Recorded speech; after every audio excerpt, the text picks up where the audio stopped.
नमस्कार, मी महेश म्हात्रे. आपलं पुन्हा एकदा मॅक्स महाराष्ट्राच्या व्हिडिओ ब्लॉगमध्ये मनपूर्वक स्वागत. मित्र हो,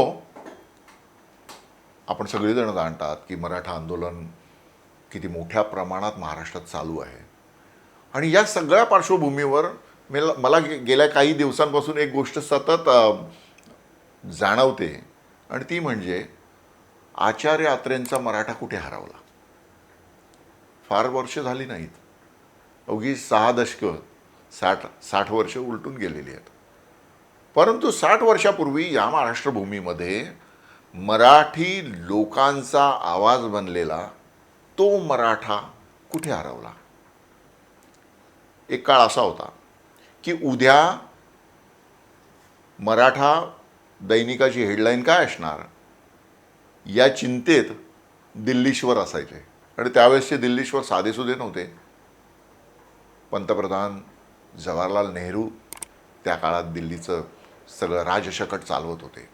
त्यावेळेस मराठी माणसांवर होणाऱ्या सर्व प्रकारच्या अन्यायाविरुद्ध आवाज उठवण्यासाठी मराठा ही शक्ती बनलेली होती. आता तुम्ही सांगा, आचार्य अत्रेंनी त्यावेळेस मराठा हे टायटल का निवडलं असेल? आचार्य अत्रेंना हे शीर्षक घेऊन लोकांसमोर का जावंसं वाटलं असेल? याचं मुख्य कारण आहे, स्वातंत्र्यपूर्व काळामध्ये मराठी समाज, अवघा मराठी समाज मराठा म्हणूनच ओळखला जात होता. आपण राष्ट्रगीतामध्ये पंजाब, सिंध, गुजरात, मराठा हा जो उल्लेख केलेला आहे रवींद्रनाथ टागोरांनी, तो पाहिलेला आहे.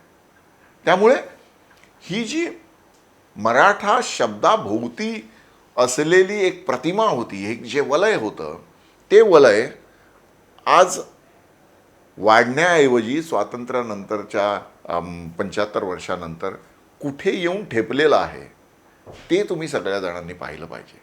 आपल्याकडे सामाजिक विषयांवरचं, राजकीय विषयांवरचं जे चिंतन व्हायला पाहिजे ते चिंतन चांगल्या पद्धतीने होताना आपल्याला दिसत नाही. आणि त्यामुळे खूप मोठ्या प्रमाणात अनेक जी प्रतिमा वैशिष्ट्ये आहेत महाराष्ट्राची, ही प्रतिमा वैशिष्ट्य आपल्याला जातीच्या चौकटीत संकुचित होताना दिसतात.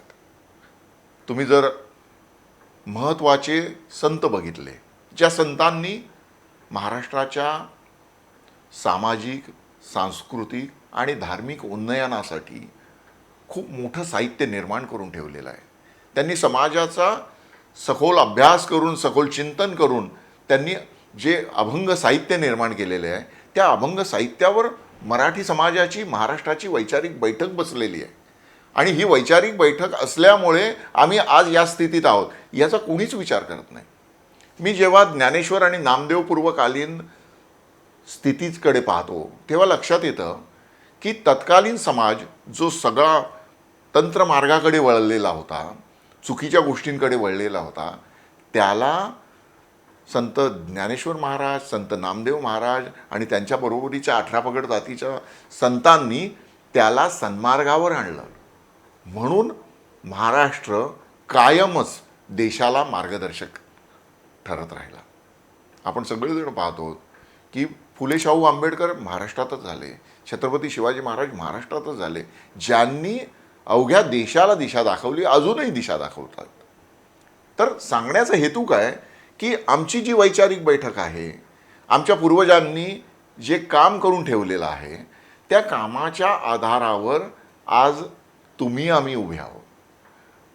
दुर्दैवाने हे सगळं सांगणारी, हे सगळं पटवून देणारी एक जी व्यवस्था आपल्या समाजात असली पाहिजे, ती व्यवस्था सध्या गप्प बसलेली दिसते. म्हणजे जेव्हा मराठा कुणबी वाद निर्माण झालेला असतो तेव्हा मी सहजपणे आमच्या संत तुकाराम महाराजांच्या साहित्याकडे वळतो. महाराजांच्या एका अभंगात तुकाराम महाराज काय म्हणतात की बरे झाले देवा मज कुणबी केलो, अन्यथा दंभे असतो मेलो. बघा, दंभावर त्यांनी थेट प्रहार केलेला आहे आणि आपलं प्रोफेशनसुद्धा सांगून टाकलेलं आहे. तुकाराम महाराज स्वतःला बरे झाले देवा मज कुणबी केलो असे जरी म्हणत असले तरी आत्ताचे त्यांच्या कुटुंबातले लोक, त्यांचे वारस हे स्वतःला मराठा म्हणवताना दिसत आहेत. तर हा जो फरक आहे, हे जे स्थित्यंतर आहे हे कसं झालं, हे समाजातल्या विचार करणाऱ्या विचारवंतांनी, धुरीणांनी तरुण मुलांना समजावून सांगितलं पाहिजे. त्यामुळे जेव्हा आपण विविध इंग्रजी, डच किंवा फ्रेंच प्रवाशांनी लिहिलेलं जे वाङ्मय आहे, त्यांनी जे प्रवास वर्णन लिहिलेलं आहे ते वाचतो तेव्हा लक्षात येतं की मराठा समाज किंवा मराठा शब्द हा पराक्रमासाठी वापरला जात होता. मराठा या शब्दाची दहशत होती. 1/3 भारतामध्ये आपण सगळेजण जाणतो की महादजी शिंदेंच्या एककल्ली अंमलाखाली जेव्हा दिल्ली चालत होती तेव्हा अगदी पार अटकेपासून शेवटी तिकडे बांगलादेशाच्या टोकापर्यंत मोठ्या प्रमाणात मराठी सत्तेची ताकद चालताना आपल्याला दिसत होती. तर हा जो मराठा शब्द आहे, हा मराठा शब्द सर्वंकष मराठी समाजासाठी वापरला जात होता. आणि आता मात्र मराठा हा शब्द एका विशिष्ट जात वैशिष्ट्य असलेल्या समूहासाठी जेव्हा वापरला जातो आणि त्याहीपेक्षा वाईट वाटतं की त्यांचं नेतृत्व करणारे जे मान्यवर लोक आहेत ते तो शब्द वापरत असताना मराठा समाज हा शब्द वापरतात. ज्ञाती किंवा जात ही एक विशिष्ट घटक आहे आणि हा विशिष्ट घटक तुम्ही जर समाज म्हणून जर समजून घेणार असाल तर अवघा महाराष्ट्रीय समाजासाठी, अवघ्या मराठी समाजासाठी जे विशेषण आजपर्यंत बाहेरच्या लोकांनी वापरलं, आजपर्यंत ज्या विशेषणाला मान्यता मिळालेली होती ते विशेषण अशा पद्धतीने संकुचित करून तुम्ही आपल्या पूर्वजांचा अपमान करतायत की सन्मान करतायत याचं उत्तर तुम्हीच द्यायचं आहे.